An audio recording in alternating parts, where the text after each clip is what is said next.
আজকে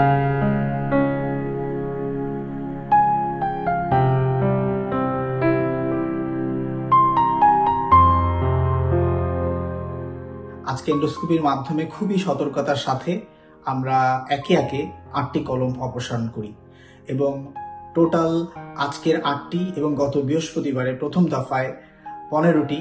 এই 2 দফায় মিলে আমরা প্রায় 23টি কলম মোতালেব সাহেবের পেটের থেকে আমরা এন্ডোস্কোপির মাধ্যমে কোন রকম কাটাছেঁড়া ছাড়াই আমরা খুবই সতর্কতার সাথে বের করতে সক্ষম হই। এবং এই প্রসিজারটা শেষ করার আগে আমরা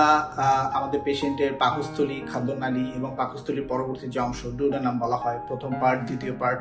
এটা আমরা খুব ভালো করে চেক করি এবং চেক করে নিশ্চিত হই তার পেটে আর কোনো ফরেন বডি বা কোনো কলম বা কলমের শীষ অবশিষ্ট নেই।